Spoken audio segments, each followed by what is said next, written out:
If the drivability in your 2009 through 2018 four-wheel drive Ram 1500 has tanked due to your suspension and you want an affordable replacement, this set of front strut and spring assemblies with the rear shocks and sway bar end links is a great option to consider. Now this set of components here is perfect for the Ram owner who has a squishy or unresponsive suspension currently and wants a refresh to their suspension to gain back some confidence and comfortability while they're driving their truck. Now being an OE replacement, it's also great if you don't need any higher performance upgrades. Great for the daily driver and light trail rider who just wants to gain back the feel of their factory system without switching up the height. Now this is a pretty inclusive kit on the site for suspension, featuring pre-assembled struts, rear shocks, and front and rear sway bar end links. Now all of these components here, when worn, can really run down the drivability of the Ram, make the truck feel bouncy and even flighty, and if it's super worn, it can even make the truck feel unsafe to drive. Now this kit refreshes all of that, offering better control and a more comfortable driving experience, being more responsive without being stiff. Now everything on the table here has a factory-like build, so you can expect a direct swap for your Ram. All the components are made of tough steel materials. They're all powder coated in a black protective spray to resist any rust or corrosion, and they all come with factory-style rubber bushings to keep your suspension quiet and comfortable. Now the kit also comes with all of the necessary hardware that's needed to install it, and while it's not the easiest job in the world, the inclusiveness of this kit helps when it comes to putting it on. Now this is about $475 for everything that you see here on the table, which is pretty affordable compared to others in the category. Now the OE style definitely keeps this kit on the lower side of the price spectrum, which is great if you're not doing anything with your truck that would warrant a high performance swap, saving you some money while still getting a lot of good benefits for your Ram. Now, as I've stated, it's also more of an inclusive option that comes with multiple components. If you also want replacements as far as suspension is concerned, but don't want to track down individual items and would rather have a one-stop solution. Install here is a 2 out of 3 wrenches on the difficulty meter. Mechanical experience is definitely recommended, but you don't need to be an expert to tackle this job. It should take about 5 hours or so to get everything in place with the right setup and the right hand tools. I do highly recommend an alignment after the install as well for proper tire and component wear as well as performance. However, at this point, I'm going to hand it over to one of our installers. They're going to show you a detailed breakdown on how you can install this onto your Ram at home, whether you are tackling the install or you're just curious about how this installs. So that is going to wrap it up for me. Let's go ahead and get into it. For this install, you will need various impacts, a ratchet, a 3/8 to 1/2 inch adapter if necessary, a swivel adapter, 9/32, 8, 18, 21, 24, and 36 millimeter sockets, 15 and 21 millimeter wrenches, a sacrificial 21 millimeter wrench, 15, 16, and 18 millimeter ratchet wrench, channel locks, an extension, caliper hanger, bungee cord, a hammer, and also not shown here is a pole jack or a jack and jack stands. What's up guys, today we're going to be doing some suspension on our Ram, so let's get started. Alright guys, so we've got the truck up in the air, we've got the wheels off, and the first thing we're going to do is remove our caliper and rotor. That's going to give us a little better access. So what we're going to do is go behind our caliper, grab our 21 mil socket and swivel adapter, get the 2 bolts off, pull that off to the side, and get our rotor off. We'll get back here and remove our upper and lower bolts.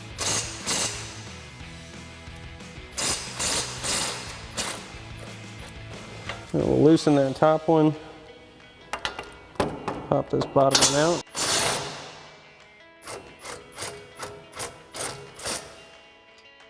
Now we're also going to unplug our ABS wire while we're over here.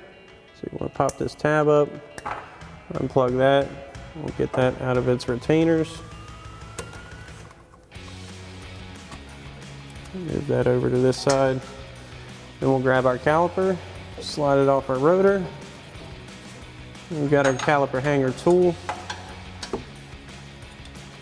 Get up into here.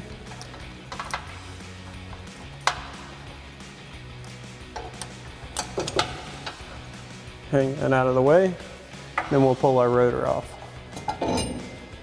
Next, we're going to remove our axle nut because we're going to need to push our axle back through the hub. So we'll grab our 36 millimeter socket on our impact to do that.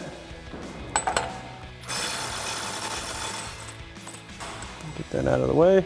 Next, we're going to loosen up our upper ball joint nut with our 21 mil socket and swivel adapter with an extension.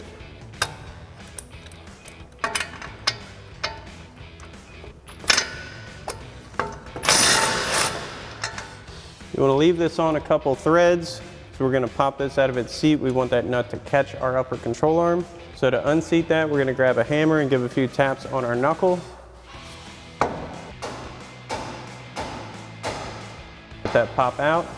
Next, we're going to get our outer tie rod out of our knuckle. So we're going to grab our 21 mil socket, loosen up this nut.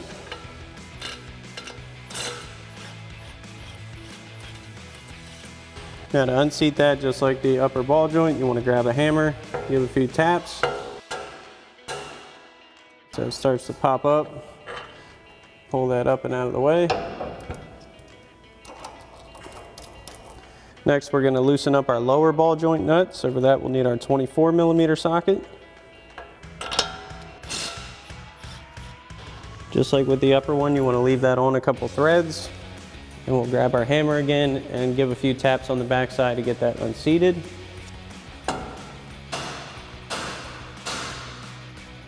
Now we'll get our upper ball joint out. So we'll pull down on our control arm, get our nut all the way off.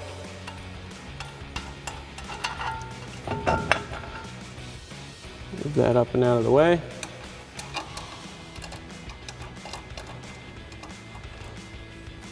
Then we'll reach down and fully remove our lower ball joint nut.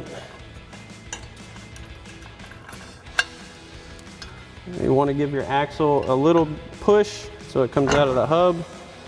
We'll slide this down. Work this out. You want to be careful, this is a weird angle. Pop your hub out. Now to keep our axle up and out of the way, we're going to grab a bungee cord, wrap it around our axle shaft. We'll hook that to a spot up here on our frame. This is just going to keep it out of the way so we have access to our lower strut mount. Now we're going to get our sway bar end link out. Now this you want to do both sides at the same time so your sway bar can come up and out and give you the room to get these out of the way. We'll actually move our tie rod. We're going to start at the bottom. We're going to use an 18 millimeter ratchet wrench and an 8 millimeter socket on our ratchet. So we'll get our ratchet wrench on to our nut and our socket onto our stud.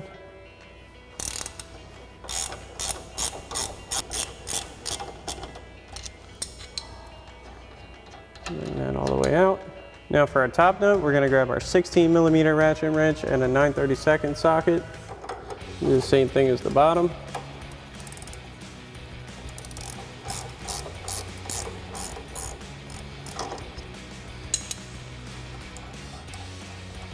Remove our nut. Now this washer tends to get a little bit stuck on the stud, so you may have to give it some spins, get it to work up the threads.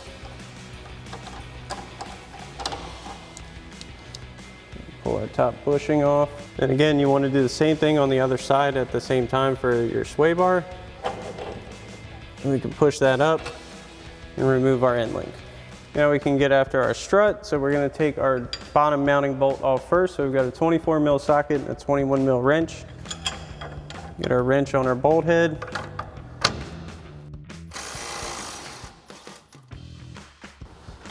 Undo that nut. Then we can pull our bolt out. Now we can remove the 3 upper strut mounts using our 15 millimeter ratchet wrench.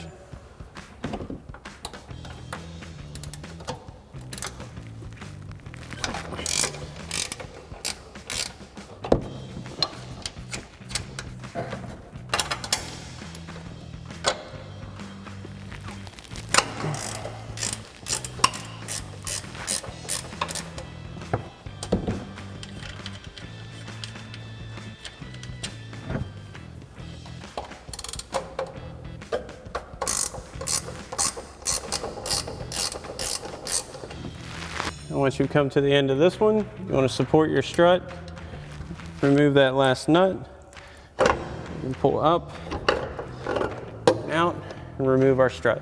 So now we're going to be removing our rear shock and rear sway bar end leg. Now to get to the upper shock mount, we're going to need to remove the fender liner. It's held in by some 8 millimeter screws around the perimeter of our fender as well as 2 on the inside. So we've got our 8mm socket on our impact, and we'll take these all out and then pull our fender liner out.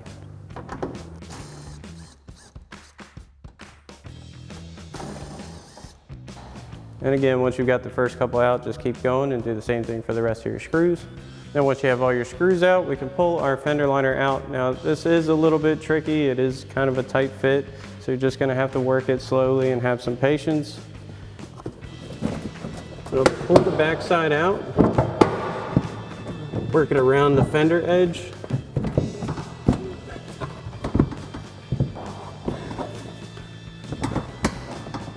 Get the front out as well.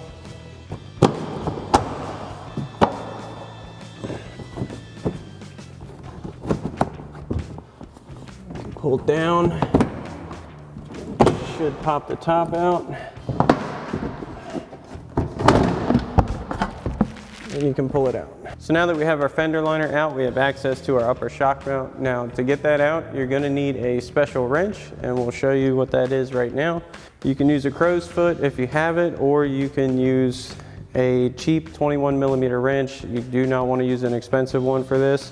You just want to heat it up and bend it at a 90-degree angle, because there is a nut behind the frame mount for the upper shock mount that you can't really get to. The gas tank's in the way, the bed's in the way, and nobody wants to take all that off. So if you just heat up a nice open-ended wrench, cheap one, and bend that at a 90-degree angle, you can get over top of the mount and to that nut on the back side, because you just need to hold it. So we use that and get that out. So first we'll remove our lower shock mounting bolt. So we've got our 21mm socket on our impact and our 21mm wrench. Take this off. Now we can run our bolt out. Now you may have to use your impact with a swivel adapter to get this out. Sometimes they're a little tight. Now sometimes this lower bolt is kind of tough to get out with the drop of the rear differential. So we've got a pole jack underneath our differential pushing up on it a bit. That gives us enough relief of tension to get that out. Then we can go up top and get our top mounting bolt out. Now we're going to get our top mounting bolt out. So again, we've got that wrench. Slide that back behind our mounting point.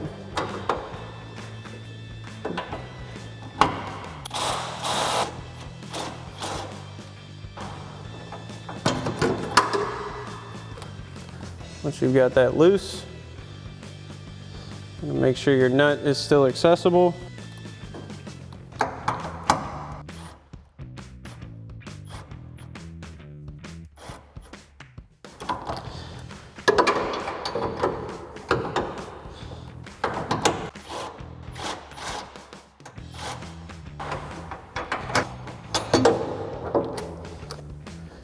Make sure you grab that nut so you don't drop it or lose it.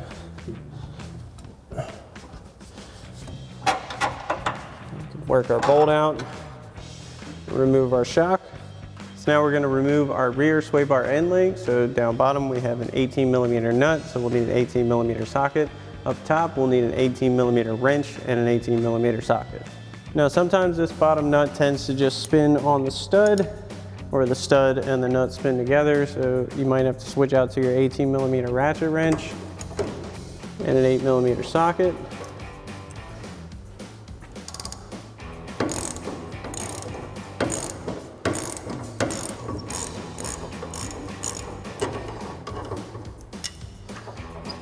And get that nut off. And then up top we have a nut and bolt.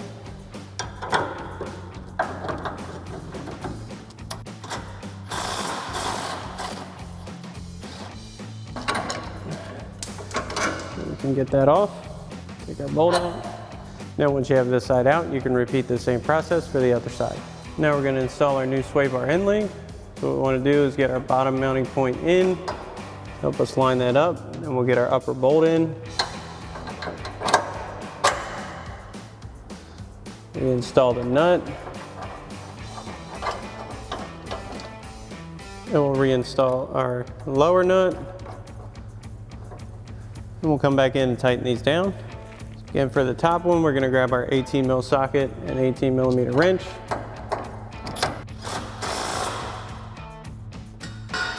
Then for your lower mount, you can try to tighten it with your 18 millimeter socket. But if that starts to spin, you don't want to keep trying. You want to once again grab your 18 mil ratchet wrench and 8 mil socket.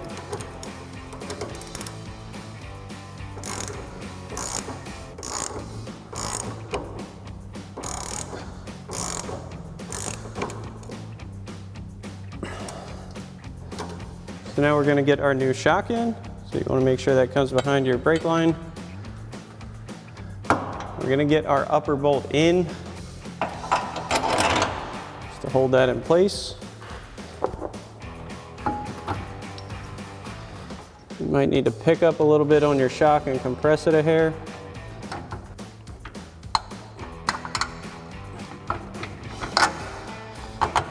Get your lower bolt in. We'll get that nut on. Then we'll get our upper mounting nut on.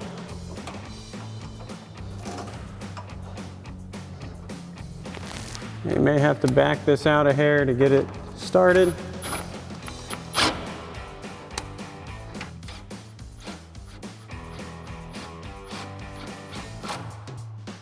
Once you feel it get started, you can bring back your wrench, back in position.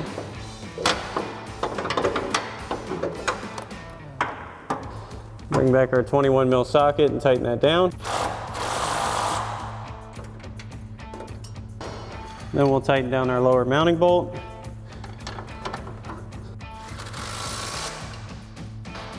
Now that we have our shock and sway bar link in place, we're going to reinstall our fender liner. So get this back in, make sure your little trim doesn't get caught up.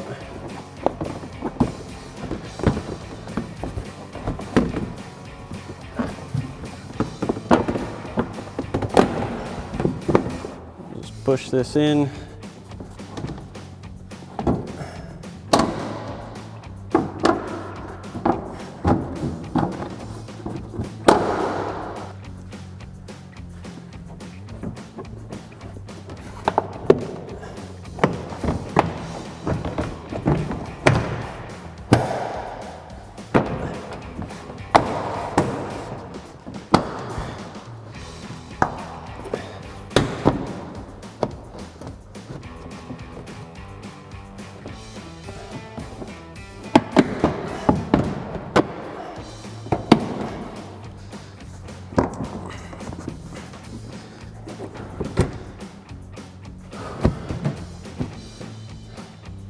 Once you've got this set back in place, we can reinstall all of our 8mm screws.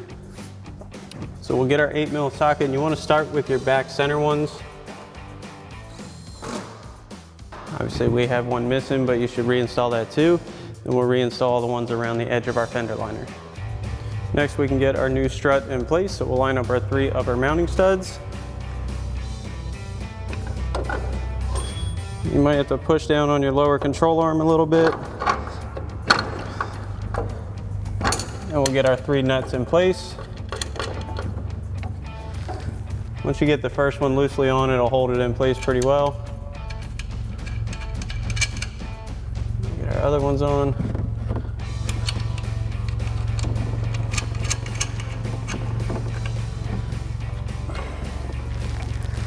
Once you get these hand tight, you want to reinstall the bottom mounting bolt.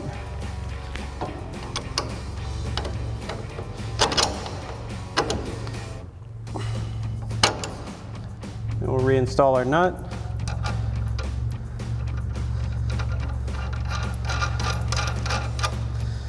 And we'll come in and tighten that down with our 24 mil socket and 21 millimeter wrench.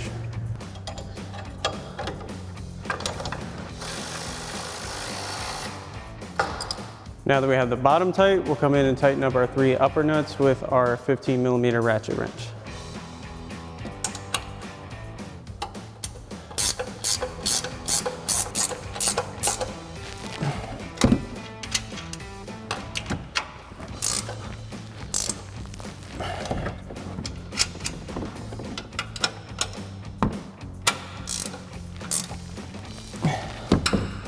Now we can install our new sway bar end link. So we'll get the top mount in, get our bottom bushing and our washer.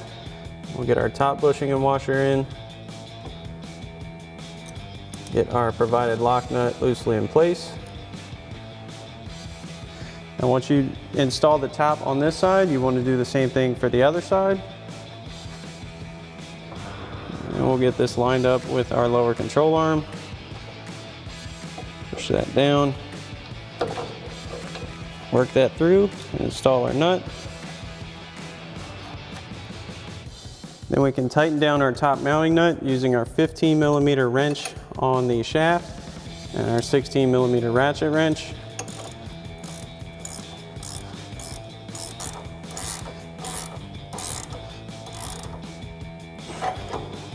Now to tighten down the bottom nut, you're going to need your 18mm ratchet wrench. You may be able to tighten this just like so.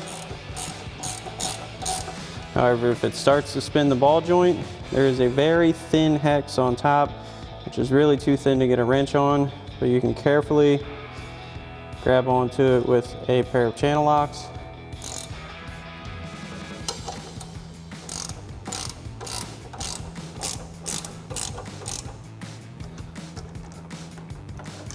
Then you can do the same thing for the other side. So now we're going to get our knuckle back in place. The first thing we'll do is take our bungee cord off.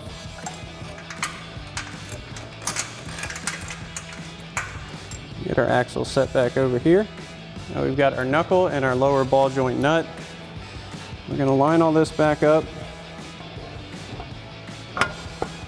It is a little bit tricky.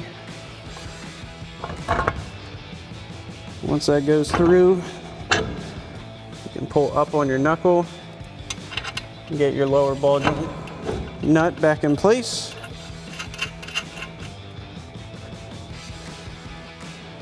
Then we can loosely reinstall our axle nut for now.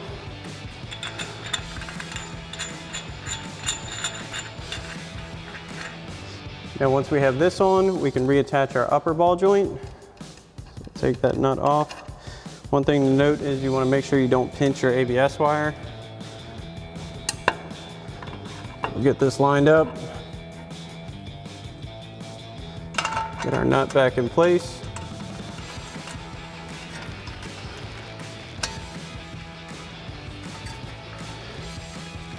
You want to make sure your axle is lined up with the splines. Now it's not really going to move until we tighten up this lower ball joint nut, so we'll do that now. We'll need our 24mm socket to tighten that back up.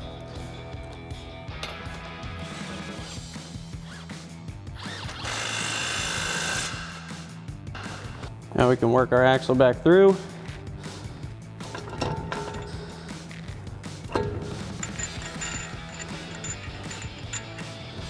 And we'll tighten down our upper ball joint nut. Once again, we'll grab our 21mm socket and swivel adapter with an extension. Tighten that up. Now we'll tighten our axle nut back down. You want to make sure that spins freely with our 36mm socket. Now we'll get our outer tie rod back in.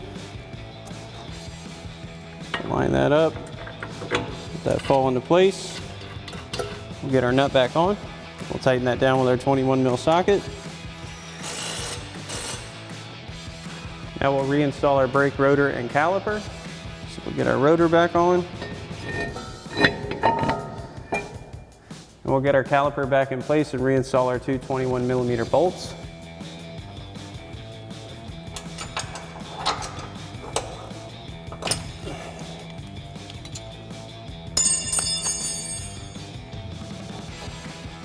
Line up our pads. Make sure that slides over.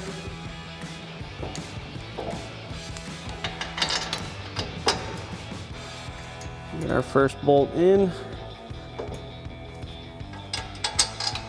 Followed by our second one. And we'll tighten those back down with our 21mm socket and swivel adapter.